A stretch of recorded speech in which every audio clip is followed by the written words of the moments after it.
Bienvenue à tous sur ce webinaire Citron sur le sujet du décret tertiaire. Cette fois-ci, nous allons évoquer le sujet des ajustements et des modulations, deux outils qui sont vraiment incontournables pour se mettre en conformité d'ici à 2030, en essayant de limiter au maximum à la fois le nombre d'études, mais aussi le nombre de travaux qu'il va falloir mettre en œuvre pour pouvoir y parvenir. Alors, bon, rapidement, je me présente. Je m'appelle Vianney Rasquin. Je suis l'un des deux fondateurs de Citron, une société spécialisée dans la transition énergétique. On accompagne un certain nombre de patrimoines immobiliers dans l'accélération de cette transition énergétique, notamment dans la mise en place du décret tertiaire.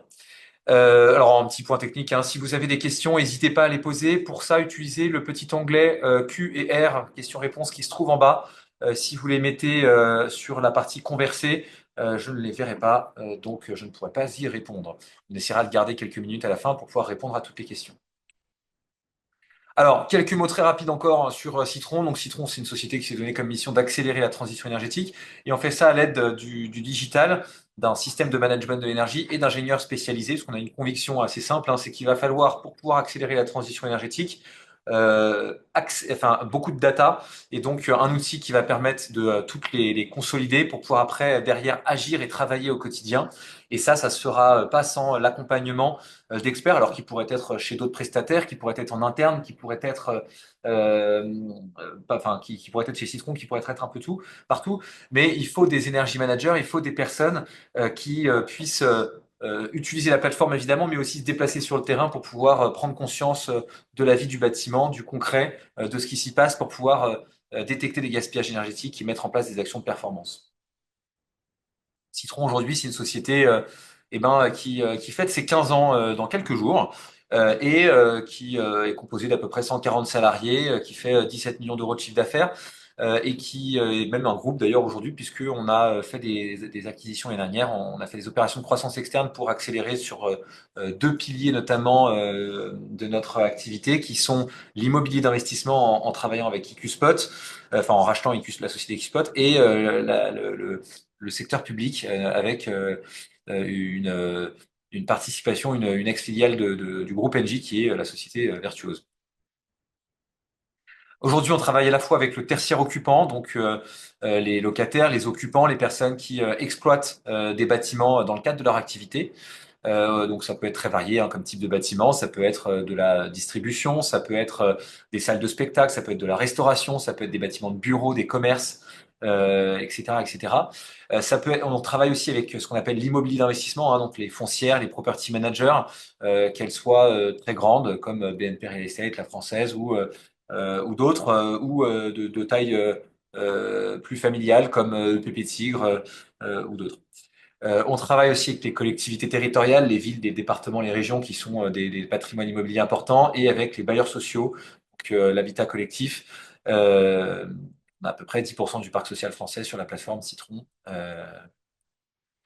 Donc aujourd'hui, le sujet, c'est le décret tertiaire. Je ne vais pas vous représenter, je pense que vous savez tous aujourd'hui ce que c'est, hein.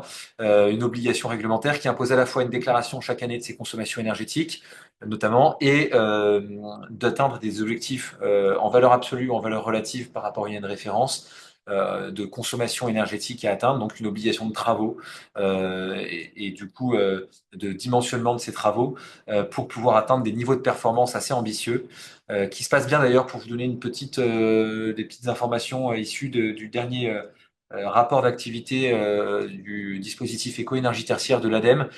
Aujourd'hui, il y a plus de la moitié des bâtiments assujettis qui sont conformes avec l'objectif de 2030. Il y a le marché s'est très bien saisi de cette réglementation et arrive à performer. Bon, alors on a encore 3 ans pour atteindre pour pouvoir réussir à faire en sorte que tous les bâtiments atteignent ces objectifs qui sont quand même assez ambitieux et donc qui mettent en place les travaux nécessaires ou les modulations, on va le voir aujourd'hui, qui vont permettre d'atteindre les objectifs. Alors, quelques dates à avoir en tête pour les prochaines années. D'abord, le 30 septembre 2026, la déclaration annuelle. Euh, Vous avez chaque année, avant le 30 septembre, l'obligation de déclarer les années de l'année précédente. Donc là, c'est l'année de déclaration 2025 qu'il va falloir mettre en place. Et puis après, vous avez les deux grosses dates à retenir, puis après elles se répètent de décennie en décennie. C'est la date limite pour le dossier technique de modulation. Vous avez maintenant à peine plus d'un an pour pouvoir réaliser vos dossiers techniques de modulation. Donc quand vous voulez, on va revenir dessus, mais globalement un dossier technique de modulation, c'est l'outil qui va vous permettre de justifier de ne pas atteindre les objectifs réglementaires qui ont été calculés soit de manière relative, soit de manière absolue, pour pouvoir écarter des actions de performance qui sont pas raisonnables à mettre en place, soit pour des raisons techniques, soit pour des raisons financières, soit pour des raisons architecturales. Et puis après, évidemment, l'année 2030 est l'année sur laquelle vous devrez avoir atteint les, les niveaux de consommation réglementaires qu'on pourra observer du coup en 2031, ce qui veut dire que les travaux doivent être terminés fin 2029, le déploiement des actions de performance doit être terminé fin 2029. Il vous reste globalement les années 27, 28 et 29 pour pouvoir mettre en place vos actions de performance énergétique et un petit bout de 26 aussi. Alors, une dernière date que j'ai pas mis sur la slide précédente parce que il faut bien l'avoir en tête, c'est parce qu'elle arrive très très rapidement maintenant, c'est le 1er juillet 2026. Donc on est vraiment à quelques jours. Alors après, bon, je pense pas qu'il y ait des contrôles dès le 2 juillet, mais vous avez à partir du 1er juillet 2026 l'obligation d'affichage de votre niveau de performance lié au décret tertiaire. C'est-à-dire que vous pouvez télécharger sur le site Opérate que vous commencez à bien connaître, donc sur le site de l'ADEME dédié au décret tertiaire sur lequel on déclare aussi ses consommations énergétiques chaque année. Pour ceux qui ne le font pas à travers la plateforme Citron, la plateforme Citron déclare directement sur la plateforme Opérate les données de consommation énergétique de ses utilisateurs. Et donc vous avez deux possibilités pour télécharger, enfin pour afficher parce que c'est le document que vous voyez sur votre écran. Cette attestation de suivi du décret tertiaire. Et donc cette attestation, vous allez pouvoir la télécharger sur la plateforme Opérate et soit vous devez l'afficher dans le bâtiment qui est concerné par l'entité fonctionnelle assujettie, le FA, soit vous pouvez le mettre en place à travers le site internet, votre affichage réglementaire, etc. Par pour citer la réglementation, tout autre moyen pertinent, mais au vu des occupants du bâtiment. Alors, cette attestation, très facile à trouver, vous allez sur la plateforme Opérate, vous allez dans le tableau de bord et vous sélectionnez le FA concerné par l'attestation que vous souhaitez télécharger. Vous ouvrez, vous faites vérifier que la déclaration de consommation de l'année a bien été validée. Vous aurez du coup la possibilité à la fois d'ouvrir la fiche de l'EFA et de cliquer sur télécharger l'attestation annuelle sur le petit bouton là que vous pouvez observer sur la capture d'écran qui est à droite de la présentation. Donc ça, date à retenir 1er juillet 2026. Alors, on va pouvoir maintenant passer sur le cœur du sujet de notre webinaire avec une première vue d'ensemble de ce qui est nécessaire à faire d'ici à fin 29, euh, pour pouvoir mettre en place vos travaux sur les bâtiments sur lesquels vous allez devoir en mettre en place. Il va falloir globalement partir du périmètre total pour arriver à votre périmètre travaux. Donc à gauche, vous avez, c'est en forme d'entonnoir, hein, vous en avez de moins en moins étape par étape. À gauche, vous avez votre périmètre total. Donc là, c'est l'ensemble de vos bâtiments qui vous servent en exploitation ou dont vous êtes propriétaire. Là, la bonne pratique, ça va être de mettre en place un système de management de l'énergie. Ça, c'est quelque chose qui a été déjà mis en place par la plupart des personnes assujetties par le décret tertiaire pour pouvoir définir les sites éligibles et faire un état des lieux donc réglementaire pour savoir où est-ce que vous en êtes. Là, vous allez du coup avoir votre périmètre sur la deuxième étape, sur le deuxième niveau de cet entonnoir. Vous allez avoir les sites concernés par le décret tertiaire et c'est sur ces sites-là qu'il va falloir structurer une étape avec sa démarche avec un energy manager pour pouvoir après derrière déployer une stratégie de modulation. Sur le patrimoine qui n'est pas encore conforme, c'est sur ce patrimoine-là qu'on va faire un zoom. Donc, on va sortir des sites concernés du décret tertiaire les patrimoines conformes. Ils ne font pas partie du périmètre travaux. Il faut quand même faire une déclaration chaque année, mais on n'aura pas besoin de faire des travaux dessus, en tout cas d'ici à 2030. si tant est qu'il reste dans cette que les consommations n'augmentent pas. Donc, sur le patrimoine non conforme, bah là, il va être nécessaire du coup de collecter les indicateurs d'intensité d'usage. Le plus courant, celui qui est commun à tous les types à tous les types de bâtiments, à tous les types d'usages, ça va être les horaires d'ouverture. Plus un bâtiment est utilisé, plus il est ouvert, plus il est normal qu'il consomme de manière importante. Donc, vous allez pouvoir moduler la consommation énergétique. Vous allez pouvoir ajuster en fonction votre consommation énergétique à atteindre en fonction de l'intensité d'utilisation du bâtiment et donc de ses horaires d'ouverture. C'est ça qu'on appelle les indicateurs d'intensité d'usage. C'est tous les indicateurs qui vont permettre, on va les voir juste après, en fonction d'un type de bâtiment, de faire varier votre consommation énergétique. Ces indicateurs qui ont été définis d'un point de vue réglementaire pour chacune des typologies de bâtiments, il y a un décret d'application légal qui est venu définir quels étaient les indicateurs d'intensité d'usage qui rentraient dans le cadre de la loi. Et du coup, on va pouvoir ajuster les niveaux de consommation déclarés en fonction de ces indicateurs d'intensité d'usage. Par exemple, on va pouvoir dire qu'on ne va pas déclarer simplement des kilowattheures et une surface. On va déclarer des kilowattheures, une surface et un nombre d'heures d'ouverture, ce qui fait que la consommation retenue ne sera pas la même que la consommation brute et donc que la quantité de travaux à réaliser ne sera pas la même. Donc là, déjà, ça, c'est un outil très puissant pour pouvoir, et on va revenir dessus après, pour pouvoir faire passer toute une série de bâtiments non conformes au décret tertiaire à une série conforme au décret tertiaire. Faut pas le faire, mais si je grossissais le trait un peu volontairement pour choquer et montrer la puissance de l'outil, si on dit qu'un bâtiment consomme deux fois plus, enfin pardon, si on dit qu'à un niveau de consommation équivalent, un bâtiment est deux fois plus ouvert, donc qu'au lieu d'être ouvert 8 heures par jour, il est ouvert 16 heures par jour, eh bien la consommation retenue, elle va être deux fois moins importante. Donc a priori, les 40% d'économie, vous les avez déjà fait. Évidemment, il ne faut pas jouer avec le feu, ça va tout de suite créer des alertes chez Opéra, qui va se rendre bien compte, sauf si c'est la réalité, que vos bâtiments ne sont pas occupés 16 heures par jour. Donc il ne faut pas déclarer n'importe quoi, mais par contre, c'est un outil qui est très puissant pour faire passer des bâtiments de la case non conforme à la case conforme, sans avoir besoin de faire de travaux, puisque on va juste réellement considérer la consommation réelle par rapport aux réels besoins du bâtiment. Et la réglementation considère ça tout à fait normal qu'un bâtiment plus utilisé eh bien, soit jugé à cette juste valeur, tout simplement parce que d'un point de vue environnemental, on a besoin, enfin, c'est plutôt cohérent d'avoir moins de bâtiments qui consomment plus plutôt que plus de bâtiments qui consomment moins. C'est plutôt sain et bon pour la planète. Donc, on arrive après derrière, post-ajustement, à une liste de bâtiments encore réduite qu'on va appeler l'ensemble des sites non conformes après ajustement. Sur ces bâtiments-là, il va falloir rentrer dans une démarche de modulation.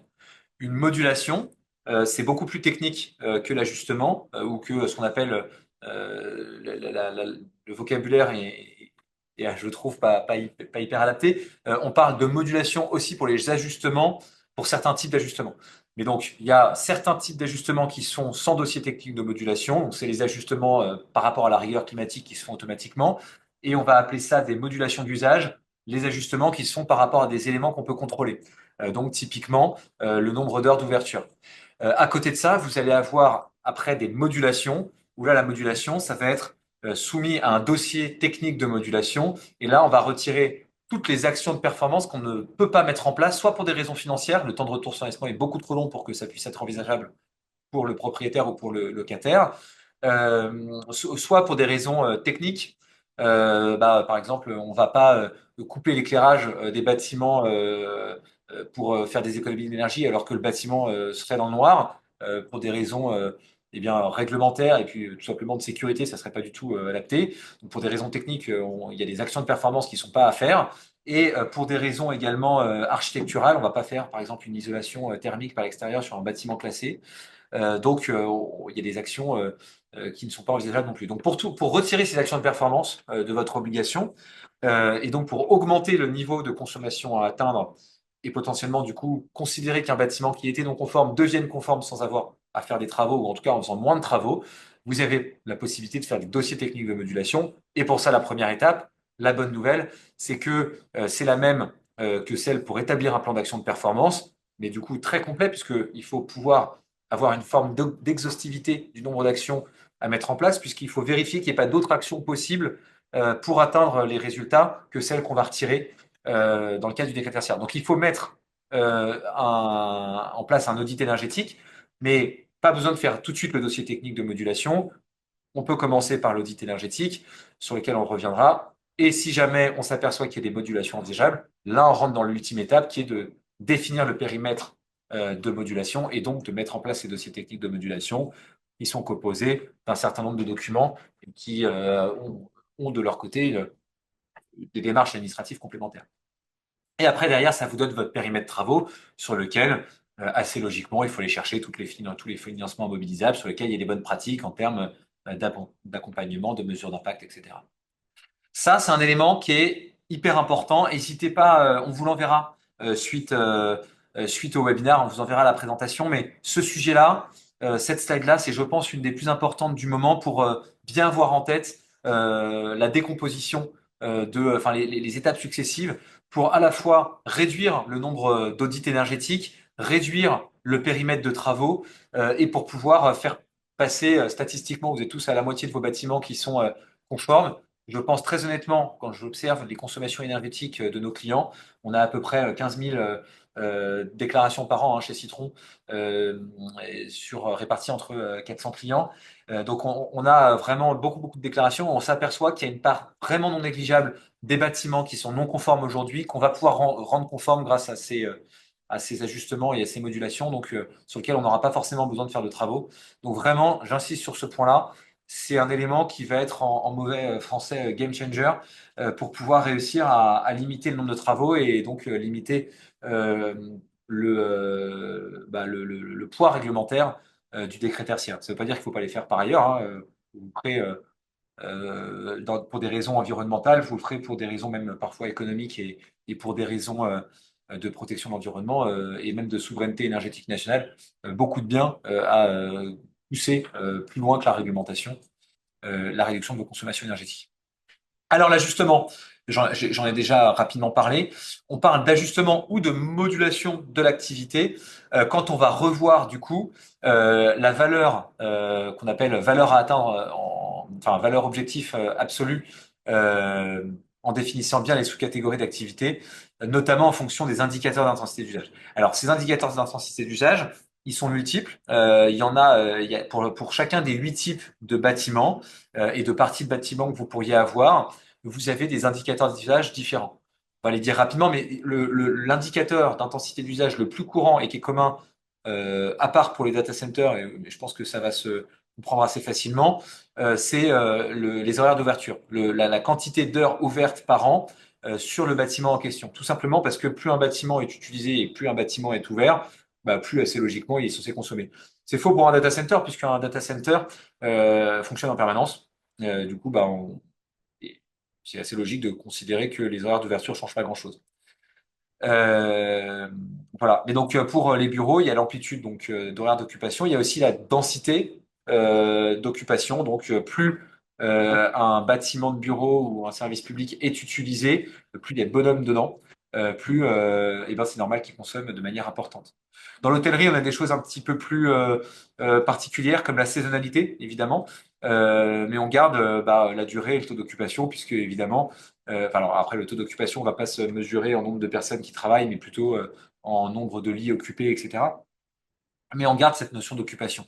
Bon, je vous les fais pas tous, on vous les a tous mis ici pour que vous puissiez les avoir dans la présentation finale qu'on va vous envoyer. Mais ce qu'il faut avoir en tête, c'est que vous avez vraiment la possibilité, en fonction finalement des réalités terrain, de ce que vous observez vous au quotidien, de rendre cohérents les objectifs du décret tertiaire par rapport à votre utilisation, ce qui est aussi hyper important en cas d'augmentation de l'utilisation du bâtiment, puisque vous pourriez avoir du coup un bâtiment conforme je dis n'importe quoi, en 2025, qui ne l'est plus en 2027, pire en 2030, parce que tout simplement, vous avez augmenté l'activité sur site. Ben là, grâce à ces systèmes-là, il le serait encore, avec un petit bémol, hein, c'est pas une science exacte, hein, c'est formules de modulation.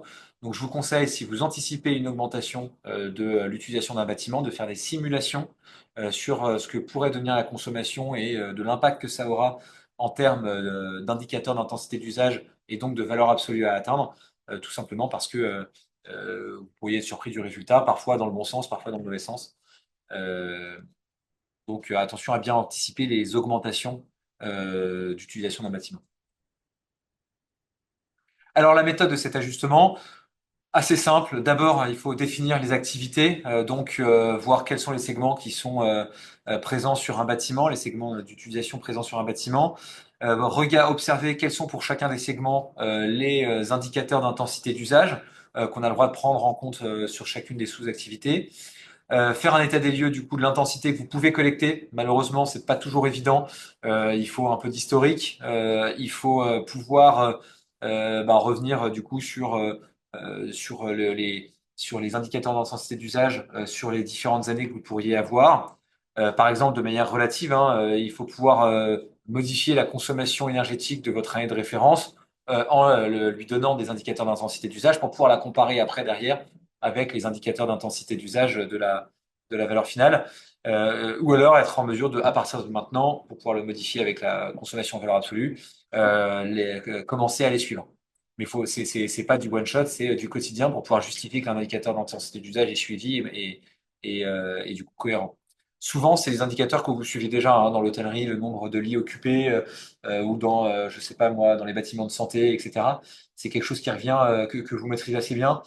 Le plus compliqué, c'est les horaires de bureau dans le bâtiment. Dans la distribution, c'est quand même assez facile puisque c'est en général ils prennent théoriquement, vous prenez théoriquement les horaires d'ouverture des magasins sur lesquels vous avez de l'historique étendu par rapport aux horaires d'utilisation du bâtiment 2 heures avant, 3 heures avant, et puis 1 heure après, 2 heures après, etc.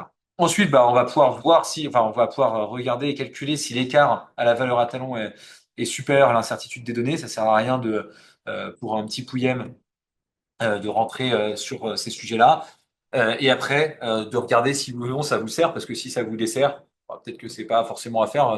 Potentiellement, un indicateur d'intensité d'usage pourrait aussi être amené à vous faire augmenter l'objectif de consommation de travaux à réaliser, donc pas forcément à retenir dans ce cas de figure. Puis après, derrière, on valide la cible retenue par Opérate et du coup, on est content d'avoir moins de travaux à mettre en place et d'avoir des bâtiments qui potentiellement peuvent du coup tomber dans le cas de figure de OK, le bâtiment est conforme.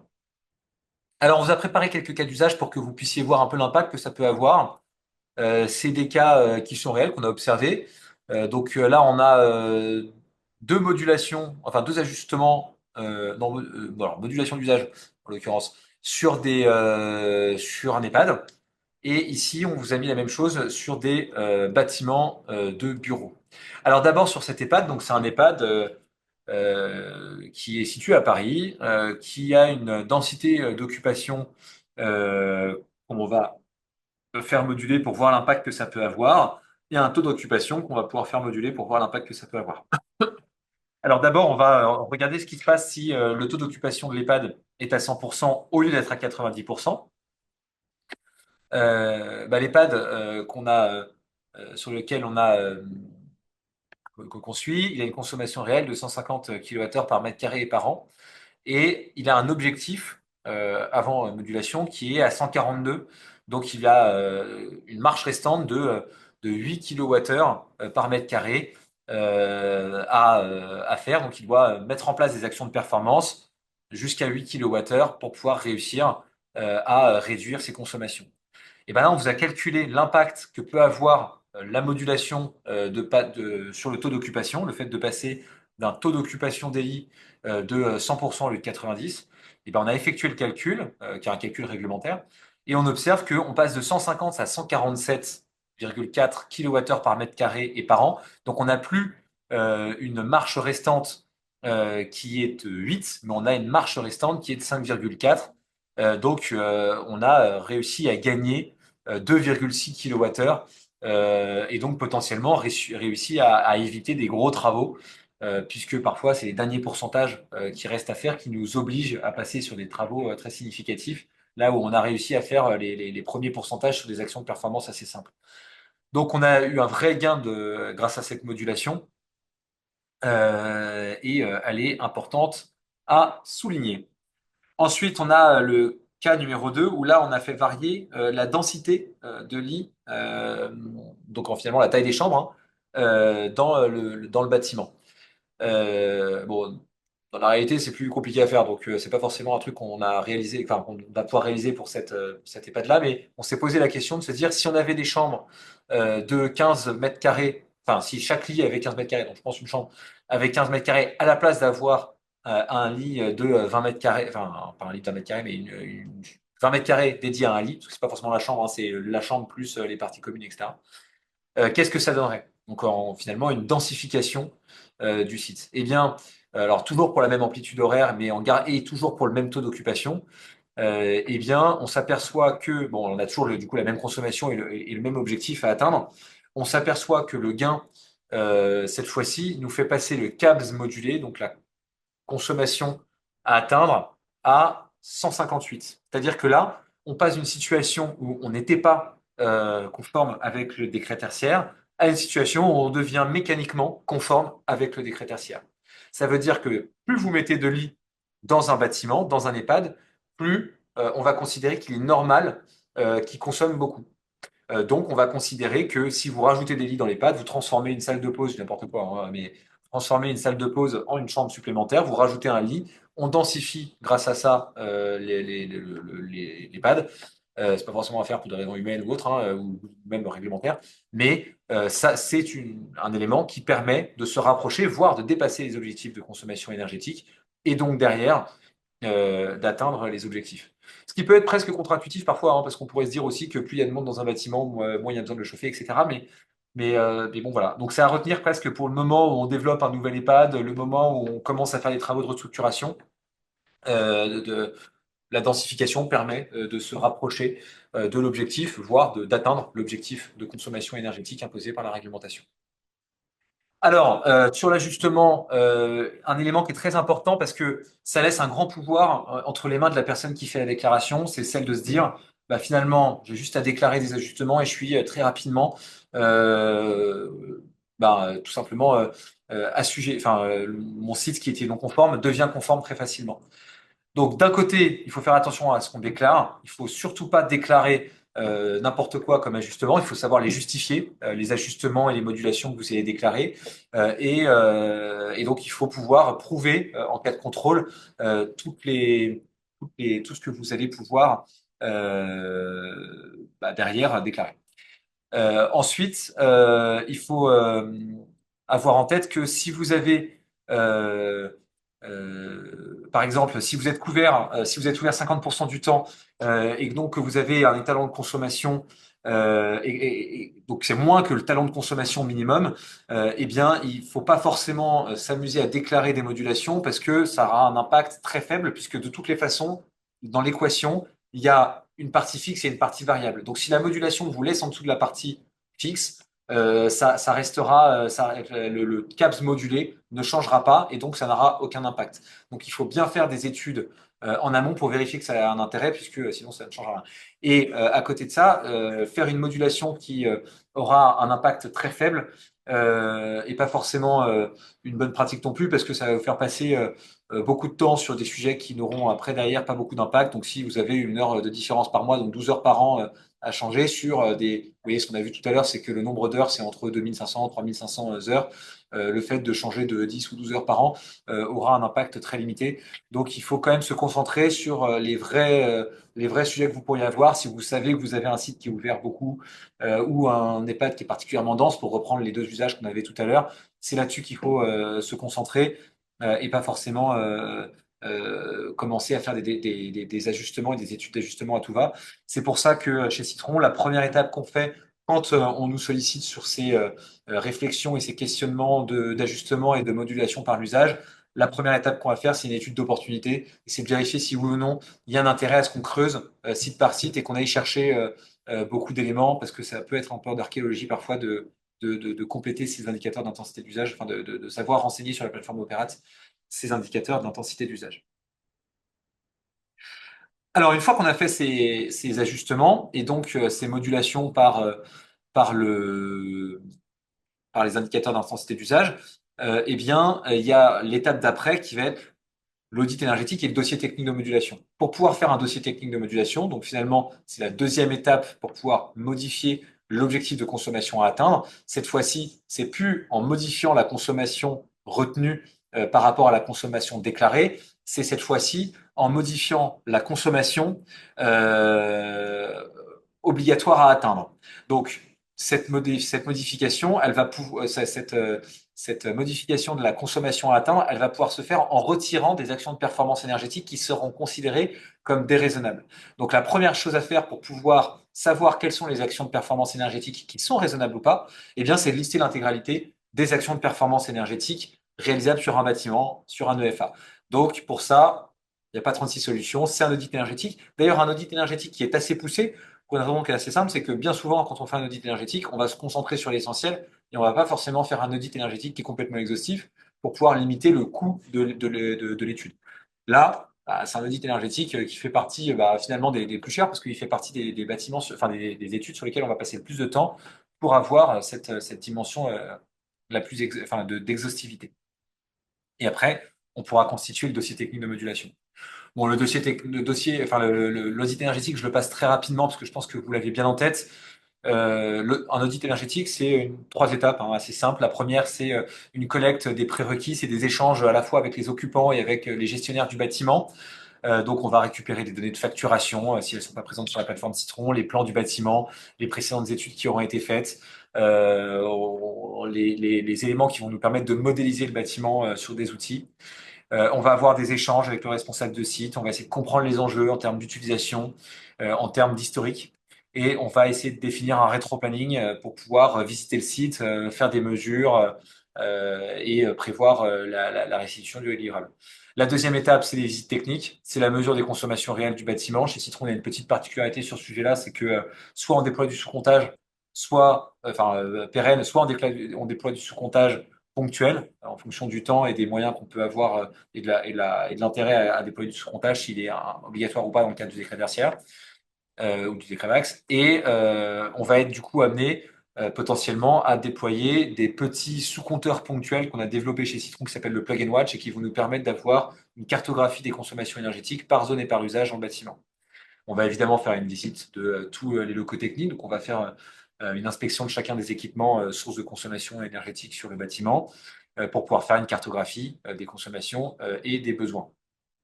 Et derrière, on va mouliner en interne. On a des énergie managers, pardon, qui vont de notre côté étudier les consommations énergétiques. Alors ça peut être en général, on les distingue en deux grandes catégories.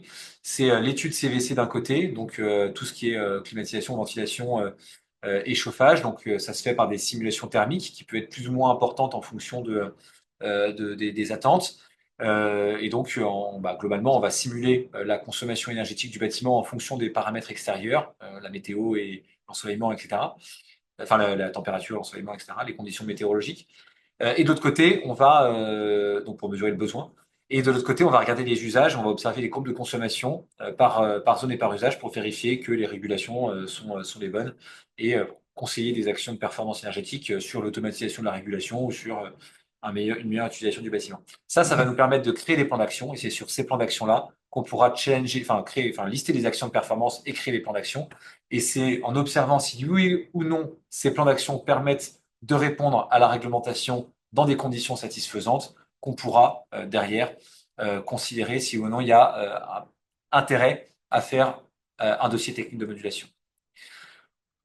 Euh, donc ce dossier technique de modulation, c'est l'ultime étape pour pouvoir définir les plans de travaux que vous aurez à faire, le périmètre de travaux que vous aurez à faire. Et donc, ces plans d'action, c'est globalement l'audit énergétique qui est une grosse partie de ce dossier. C'est une étude énergétique, alors là, c'est vraiment réglementaire, hein, c'est une étude énergétique environnementale. C'est une étude, donc c'est globalement intégré à l'audit énergétique. C'est une étude énergétique sur les usages spécifiques visant à réduire les consommations énergétiques. Ça fait aussi partie de l'audit énergétique, une étude sur l'adaptation des locaux.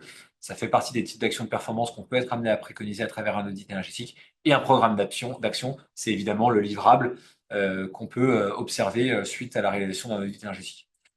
Derrière, il y a un certain nombre de choses qui intègrent aussi le dossier technique de modulation qu'on listait tout à l'heure,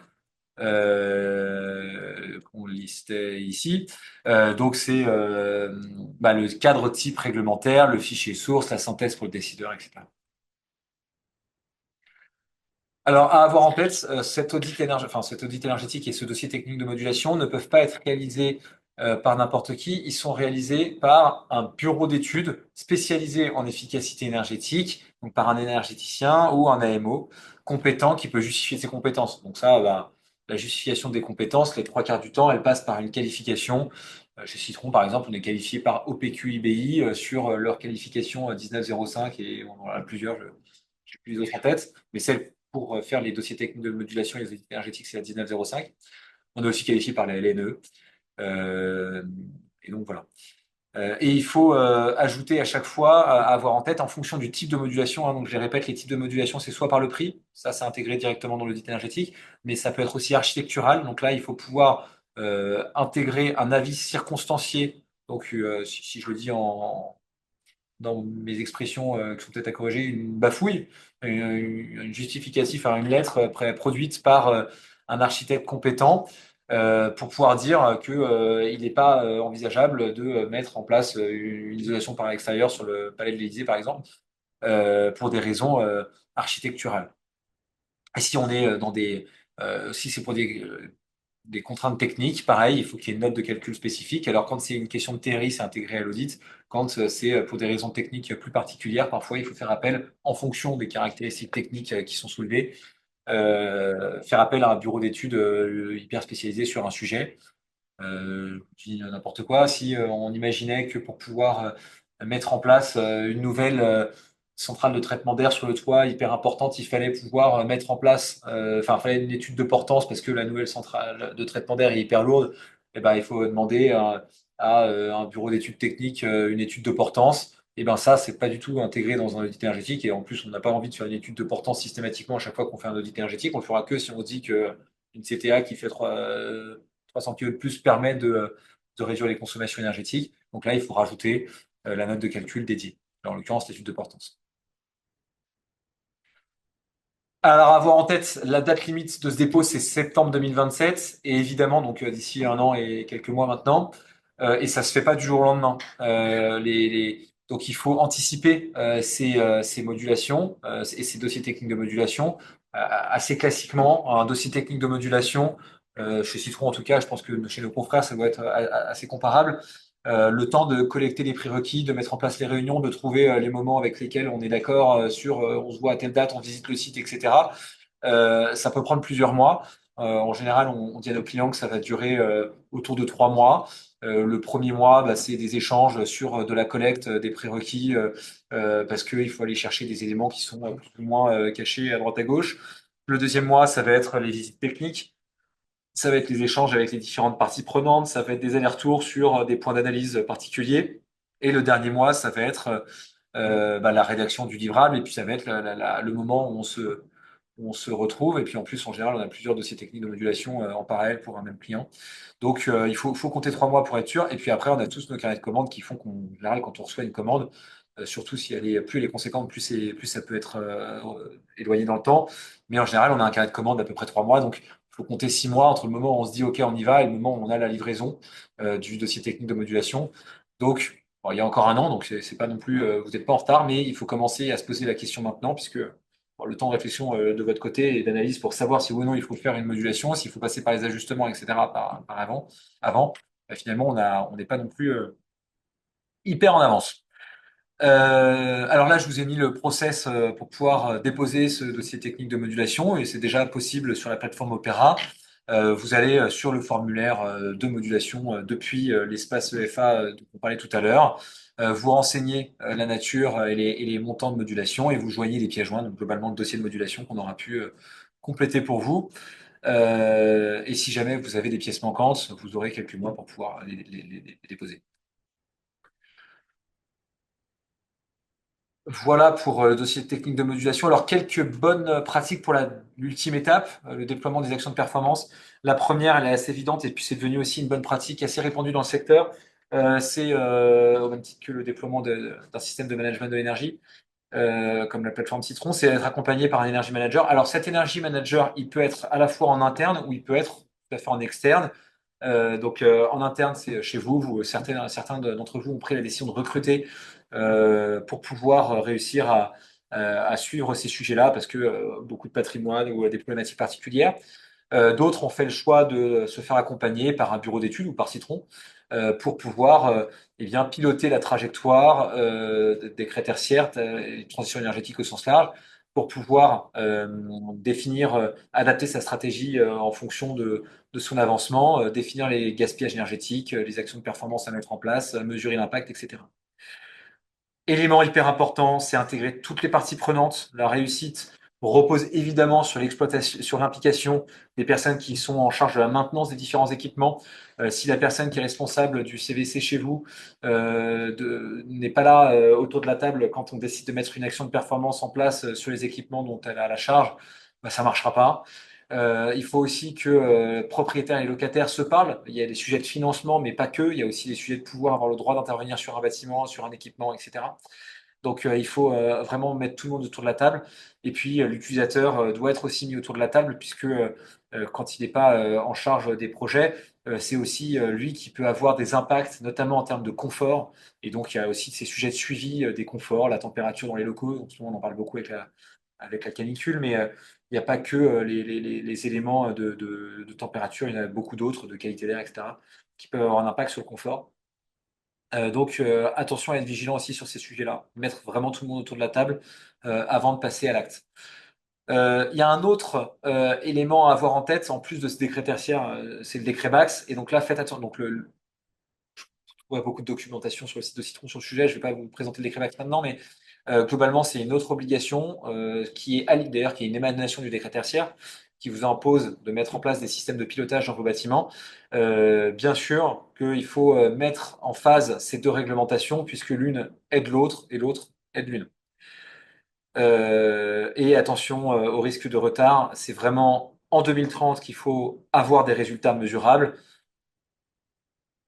La bonne pratique qu'on conseille, c'est de pouvoir les mesurer en 2029 pour être sûr de son coût en 2030, et donc de mettre en place des travaux en 2028 au plus tard pour pouvoir avoir les impacts en année pleine d'exploitation en 2029. Et donc on arrive bientôt au moment fatidique et c'est déjà une très belle performance, mais aujourd'hui il n'y a que 53% des bâtiments qui sont conformes. On a des clients chez qui c'est tous les bâtiments qui sont conformes et on les félicite. Les bâtiments chez qui il n'y en a pas un seul. Donc il faut faire des clients chez qui il n'y a pas un seul bâtiment. Donc commencez à vraiment vous mettre sur ces sujets-là, puisque c'est vraiment le moment qu'il faut passer. C'est un peu une punchline que tout le monde reprend en ce moment, hein, de la déclaration à l'action. La déclaration a bien été prise. Je crois que c'est presque 80% des EFA concernés par le décret tertiaire qui sont déclarés aujourd'hui. 76, je crois. Les sujets sont vraiment pris, surtout sur les patrimoines importants. Attention à bien passer maintenant à l'action de performance parce que l'horloge et le tic-tac commencent à résonner. Voilà pour ce webinaire sur le décret tertiaire et sur ces vraies opportunités d'ajustement et de modulation. Je vais maintenant, tac, essayer d'aller répondre. Il nous reste quelques minutes, 10 minutes pour essayer de répondre à vos questions. Alors, je vais aller regarder si vous avez posé des questions. C'est à ces endroits-là. Tac, j'ai voilà, des questions. Je sais pas si elles s'affichent à l'écran, quoi. Les questions. Non? Ok. Alors, je vais du coup les lister au fur et à mesure et y répondre au fur et à mesure qu'elles arrivent. La première question posée par Jean-Dominique, c'est quelle est l'année de référence? Alors là, c'est une question qui est hyper importante et qui, à mon avis, est un symptôme d'un petit retard sur lequel il faut peut-être qu'on prenne rendez-vous. L'année de référence, c'est une année de consommation entre 2010 et 2020 que vous auriez déjà dû déclarer, euh, qui vous permet de définir l'objectif de manière relative de consommation à atteindre en faisant 40% de cette consommation de référence. Donc là, Jean-Dominique, je vous invite vraiment à prendre rendez-vous avec nous. Bah tiens, il y a les coordonnées qui s'affichent à l'écran là. Prenez rendez-vous avec nous parce que je pense qu'il faut qu'on mette en place un vrai plan d'action et une vraie stratégie pour répondre aux décrets tertiaires chez vous, parce que ça, je pense juste, enfin, c'est le symptôme du fait que la référence n'a pas encore été déclarée et donc d'un retard assez important. Euh, Ensuite, Baptiste pose une première question. Bonjour, d'après la slide, ça signifie donc qu'un bâtiment conforme en 2030 mais non conforme en 40-50, on peut attendre 2037 pour faire le DTM. Oui, tout à fait. Vous avez s'il il est déjà conforme pour 2030, vous pouvez tout à fait, je vous le conseille même, d'attendre 2037 pour les modulations qui viendraient pour atteindre les objectifs 2040. Déjà parce qu'on ne connaît pas encore les objectifs à atteindre de manière absolue pour 2040. Il y a d'autres arrêtés qui sortiront à ce moment-là pour ces années-là. Et aussi parce que les évolutions technologiques vont avoir lieu d'ici là. Il va se passer plein de choses en 10 ans.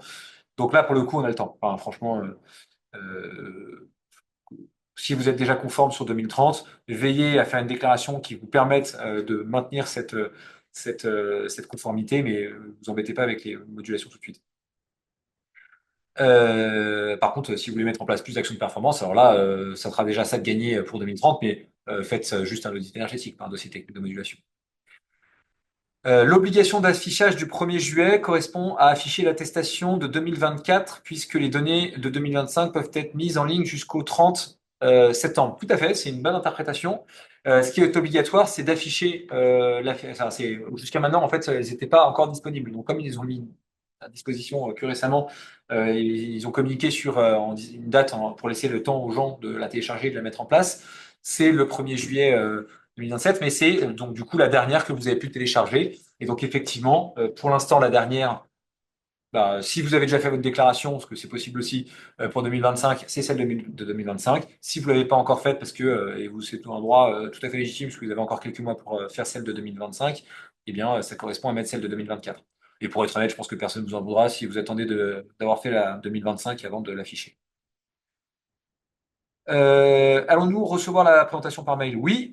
Bonjour. Les modulations indicateurs d'intensité d'usage sont-elles applicables aux réductions relatives ou uniquement sur les valeurs absolues? Alors, c'est applicable dans les deux cas, mais par contre, si vous en faites une, il faut être sur la partie relative, il faut être capable aussi de justifier les indicateurs d'intensité d'usage sur l'année de référence.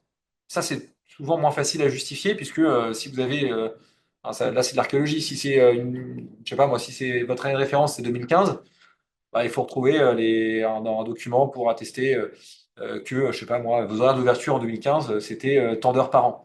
Et d'ailleurs, c'est les horaires d'ouverture du site, hein, c'est pas forcément les horaires d'ouverture d'un magasin, par exemple. Ce qui ça est plus facile à retrouver. Euh, donc à voir.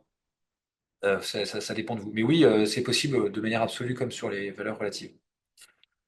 Ensuite, la question suivante. Pour les indicateurs d'intensité d'usage, que faire si le locataire refuse de communiquer cet élément dont on sait qu'il dépasse les valeurs étalons? Au niveau de la base opérate, quelle justification et preuve de ce facteur d'intensité d'usage faut-il prévoir? Alors, ça, c'est un peu la difficulté qui devrait pas en être une, mais c'est clairement une des difficultés qu'on observe chez nos clients. Qu'on soit d'ailleurs avec du côté occupant, que notre client soit du côté occupant, preneur à bail, ou qu'on soit du côté foncière, bailleur. C'est de mettre tout le monde autour de la table. C'est d'ailleurs une des bonnes pratiques du coup qu'on a listées à la fin. C'est hyper important que le locataire et le propriétaire se parlent parce que sinon, en fait, vous avez tous des données qui sont nécessaires à déclarer, ne serait-ce que souvent des données de consommation entre les parties communes, les parties privatives, etc. Et aussi, effectivement, sur les indicateurs d'intensité d'usage. Donc là, il n'y a pas de solution magique, hein. Il faut essayer de se parler, il faut essayer de continuer à avancer, ou sinon, bah, il faut préparer un dossier juridique pour pouvoir justifier le jour où vous faites gronder par Opérat et la préfecture pour dire, bah, vous voyez, on a fait nos meilleurs efforts, donc c'est pas sur nous qu'il faut taper, c'est sur l'autre. Mais la meilleure pratique, c'est quand même de réussir à bosser ensemble. Euh, Ensuite, si on prend l'exemple d'un gymnase, si nous avons des scolaires de 8 heures à 10 heures, puis ouverts au public jusqu'à 18 heures, puis du club jusqu'à 22 heures, on indique une ouverture de 14 heures, donc qui est l'usage normal prévu dans le décret.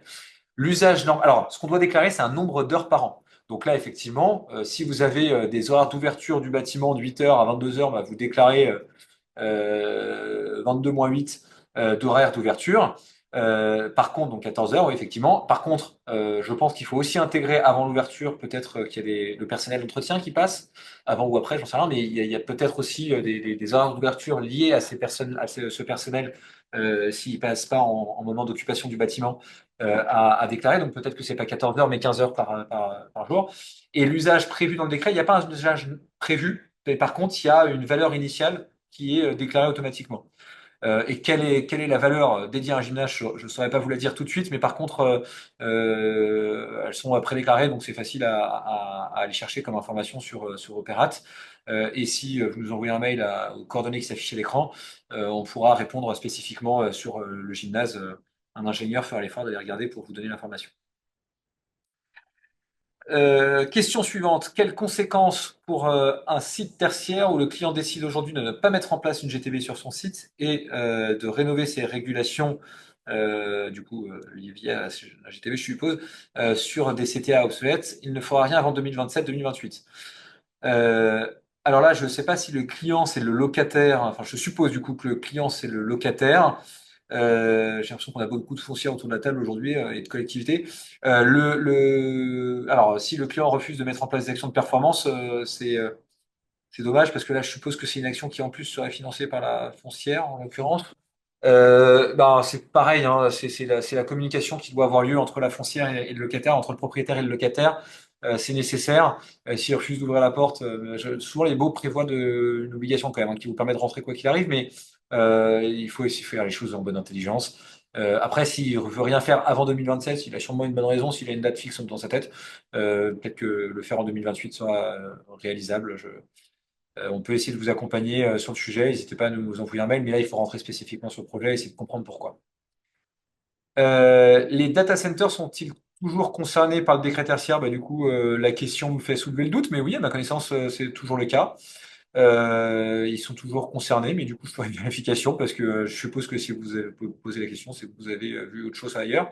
Mais oui, à ma connaissance, c'est toujours une catégorie d'usage concernée par le décret tertiaire. Après, ils ont leur valeur absolue, ils ont leurs indicateurs d'intensité d'usage, mais ils sont toujours assujettis, oui. Comment faire les simulations d'ajustement d'intensité d'usage? Et ben ça, faut appeler Citron et puis on les fera. Ou alors il faut mesurer, il faut que globalement, c'est ce que je mettais sur cette slide. Il y a un certain nombre d'étapes par lesquelles il faut passer pour pouvoir les réaliser. Et globalement, bah, ça passe par la collecte, enfin par vérifier enfin par définir quels sont les sous-activités d'un bâtiment, d'un EFA, de regarder quels sont les indicateurs d'intensité d'usage de l'activité, de chacune des sous-activités, de regarder lesquelles sont intéressantes parce qu'elles auront un impact et elles dépasseront la valeur étalon. Et il faut après derrière faire les calculs avec les équations réglementaires et au regard des consommations du bâtiment, regarder si elles ont un impact et dans quel sens pour voir si on les déclare ou pas. Mais on peut faire tout ça pour vous. Je comprends que ça soit pas forcément un truc hyper rigolo à faire au quotidien. Nous, c'est ce qui nous anime, donc n'hésitez pas à nous solliciter sur le sujet. Je remets nos coordonnées ici. Une nouvelle question. On va essayer d'en prendre encore quelques-unes. J'aurai probablement pas le temps de répondre à toutes. Par contre, je le dis pour les personnes à qui je n'aurais pas pu répondre à la question, on a des foires aux questions et on crée des articles de blog régulièrement sur les questions qu'on peut avoir et auxquelles on ne peut pas répondre comme ça en live.